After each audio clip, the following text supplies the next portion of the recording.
Hello বন্ধুরা, কেমন আছো তোমরা সবাই? আশা করি সবাই খুব ভালো আছো। আমার আরও একটি নতুন ব্লগে তোমাদের সবাইকে স্বাগত। তো এই যে দেখো, সকাল সকাল আর কি জলখাবার করব বলে তো সেটা আর কি রেডি করছি।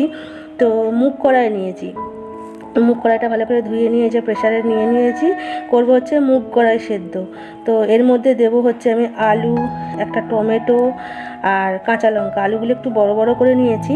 তো এই মুগ কড়াই সেদ্ধটা দিয়ে মুড়ি খেতে খুব ভালোবাসে আমার বর, জানো তো। মানে এটা খেলে কী বলতো, পেটের কোনো সমস্যা হয় না। সবসময় তো আদা রসুন পেঁয়াজ দিয়ে আর কি খেতে ভালো লাগে না রিচ করে, কখনো কখনো এরকম আর কি মুগ কড়াই সেদ্ধ দিয়ে মুড়ি খেতেও ভালো লাগে, একদম হালকা পাতলা। যদি কি একটু কাঁচা পেঁয়াজ ওপরে কুচিয়ে নেয় তো সেটাও খেতে ভালো লাগবে। তো যাই হোক, দেখো একটু আদা ঘুষুনি দিয়ে ঘষে রেখেছিলাম, সেটা আর কি দিয়ে দিলাম। তারপরে এর মধ্যে দেবো হচ্ছে একটু হলুদ, রোজের যে মশলা, হলুদ গুঁড়ি, জিরে গুঁড়ো, তারপরে ধনে গুঁড়ো, এগুলো আর কি দেবো। দিয়ে নুন দেবো, মিষ্টি দেবো। এগুলো দিয়ে নিয়ে তারপরে আর কি প্রেশার কুকারটা বন্ধ করে দেবো, দিয়ে আর কি বসিয়ে দেবো।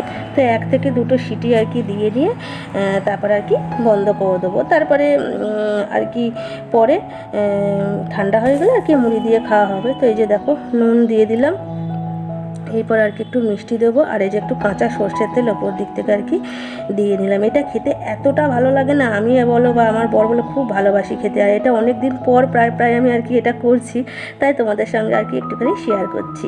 তো একদম একভাবে লুচি বলো, পরোটা বলো, এগুলো খাওয়ার থেকে কোনো দিন আর কি এরকম মুগ কড়াই সেদ্ধ দিয়ে মুড়ি খেতেও ভালো লাগে। তো চলো, প্রেশার কুকারটা বসিয়ে দিলাম, আর প্রেশার কুকারটা একটুখানি আর কি গ্যাসের ফ্লেমটা একটু কমিয়ে দিলাম। তো এটা এর মতন হতে থাক। তারপরে আর কি আমি ঘরের যা আর কি আরও যা যাবতীয় কাজ আছে সেগুলো আর কি করব। আজকে আপাতত কি বলো না, একটা জিনিস ভেবে ভালো লাগছে, আজকে না রান্না থেকে মুক্তি আমার। কেন সেটা তোমাদের পরে বলছি। তো এই যে ঘরটা একটু ঝাড় দিয়ে নিচ্ছি, একটু ধুলো লাগছে, তো সেই জন্য ঘরটা ঝাড় দিয়ে নিচ্ছি। এর আগে একবার ঝাড় দিয়েছি, তাও যেন মনে হচ্ছে একটুখানি ঝোড়ো হাওয়া চলছে, জানো তো। সেই জন্য আর কি একটুখানি ঘরটা ভালো করে ঝাড় দিয়ে নিচ্ছি। তো ঝাড় দিতে দিতে আর কি আমার ওই মুগ কড়াই সেদ্ধটা আর কি হয়ে যাবে। তো চলো তোমরা দেখতে থাকো। এই যে দেখো, আমার মুগ কড়াই সেদ্ধটা আর কি হয়ে গেছে। তো খুলে নিয়ে আর কি প্রেশার কুকারটা দেখছি যে হালকা একটু জল মতন ভাব আছে। আর ভাবছি কি যে এই জল যে ভাবটা আছে এটা একটু শুকনো করে নেবো, নাহলে এই জল ভাবের এটা দিয়ে তো আর মুড়ি খেতে ভালো লাগবে না। একটু শুকনো করে নিলে খেতে ভালো লাগবে। তো যাই হোক, যেই ভাবা সেই কাজ। এই যে দেখো, গ্যাসটা জ্বালিয়ে দিলাম, আর এদিকে টমেটোগুলো একটু গোটা ছিল বলে আর কি টমেটোগুলো একটু ঘেটে দিলাম, দিয়ে একটু নেড়ে দিলাম। দিয়ে এই জলটা আর কি একটু শুকনো হয়ে যাক, তারপরে আর কি একটু ঠান্ডা হয়ে গেলে তারপর মুড়ি দিয়ে আর কি খাওয়া দাওয়া করো। বর আবার খেয়ে দিয়ে কাজে বেরোবে, তো সেই জন্য আরও তাড়াহুড়ো করছি, জানো তো। তো এই যে দেখো, এটা বেশ কিছুক্ষণ পর এখন আর কি বর খাওয়া দাওয়া করে আর কি বেরিয়ে গেছে। আমিও ঘরের কিছু কাজকর্ম ছিল সেগুলো আর কি টুকটাকিগুলো সারছিলাম। তারপরে দেখো, ভাবলাম যে না, প্রত্যেক দিন তো একটু আধটু করে নিয়ে আর কি ফার্নিচারগুলো মোছা হয়। তো আজকে বরং যখন রান্না নেই একটু ডিপ ক্লিন আর কি করে নিই। তো সেটাই আর কি করছি। এই যে ড্রেসিং টেবিলটা কী হয়েছে বলো তো, কাঁচটা দেখবে এই কাঁচের এই পাল্লাটা খুলতে না হাতের একটা ছোপ ধরেই যায়। তো সেটাই আর কি একটু কলেন দিয়ে ভালো করে মুছে পরিষ্কার করে নিচ্ছি। আর আমার কাঁচে দেখো এক পাশটা কীভাবে কী জানি ফেটে গেছে, সেটাকে ধরে নিয়ে আর কি করছি, মুছছি। তো এই কাঁচটা চেঞ্জ করতে হবে, করবো করে কিছুতেই হয়ে উঠছে না। আমার বরেরও সময় হচ্ছে না, কারণ লোক নিয়ে আসতে হবে। তো লোক দেখবে, দেখে মাপ করে নিয়ে যাবে, তবে তো এনে নিয়ে আর কি আটকে দিয়ে যাবে কাঁচটা। তো সেই জন্য এখানে কোনো আঘাতও পাইনি, কিছুই পাইনি। তা সত্ত্বেও কীভাবে যে কী করে দেখেছিলাম, এক চুল আর কি চিরফার খেয়েছিল, তারপরে এই গোটা কোন দিকটা আর কি এরকম নিয়েছে, জানো না। তো যাই হোক, কী আর করবো, এরকমভাবেই আছে। সময় করে আর কি দেখি কাঁচটাকে আর কি চেঞ্জ করে নেবো, আয়নাটাকে। তো চলো মোছামুছি করে নিই সব কিছু। তো যেহেতু রান্নাবান্না নেই সেই জন্য খুব তো ভালোই লাগছে। আমার বর কি বলে গিয়েছিল যে আজকে বরং রান্নাবান্না নেই, তো তুমি বরং আজকে দিনটা একটু রেস্ট নেবে। তো রেস্ট তো দূরেই থাক, আমি ভাবলাম কি বসে না থেকে বরং এই ঘরের এই কাজগুলো করে নিই। প্রত্যেক দিন তো ভালোভাবে করতে পারি না পরিষ্কারগুলো, সেই জন্য আজকে যেহেতু রান্নার চাপটা নেই, সেই জন্য আজকে এই কাজটা আর কি বেছে নিয়েছি। আমার বর বলে তুমি ছুচি ভাই হয়ে গেছো, সে কাজ না থাকলে কাজ খুঁজে তুমি বার করে নিয়ে কাজগুলো করো। এগুলো তো পরিষ্কারই আছে, কোনো তো নোংরা নেই। তো বেটা ছেলে মানুষ তো কী করে আর বুঝবে বলো, ঘরের জিনিসপত্রগুলো নোংরা হলে ওদের চোখেও পড়ে না, কিন্তু যখন ঝকঝক তক করে তখন আর কি বলে যে না, পরিষ্কার হয়েছে। তো যাই হোক, দেখো ওদিকটা আর কি আলমারিগুলো মুছে নিলাম, খাটের আর কি সাইডগুলোও মুছে নিলাম, নিয়ে এবার এদিকে মাছেদের দিকটা এসেছি, ওদেরকে একটুখানি খাবার খেতে দিয়ে দিই। সকালবেলা খেতে দিয়েছি, তাও দেখো এই সামনেটায় এসেছি বলে দেখছো সামনেটা ঘোরাঘুরি করছে। তো যেহেতু চিনে গেছে জানো তো, খাবার খেতে দিই তো আমাকেও খুব চিনে গেছে, সামনেটায় গেলেই সামনেটা খালি ঘুর ঘুর করতে থাকে। তো যাই হোক ওদের খেতে দিয়ে দিলাম, ওরা খাবার খাক, ততক্ষণ আমি বাদবাকি কাজগুলো সেরে নিই।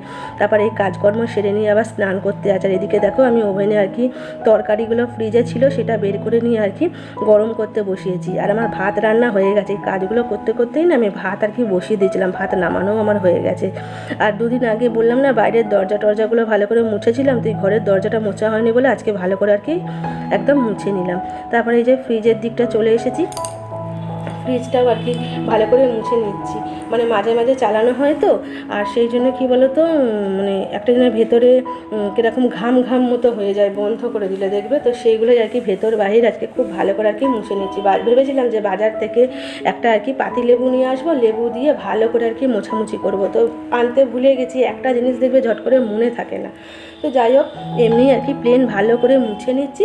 তো কোনো একদিন আর কি এই ফ্রিজের সব কিছু আর কি ভেতরের যেগুলো আছে এই ট্রেগুলো বের করে ভালো করে লেবু জল দিয়ে ভালো করে আর কি মুছে দেবো।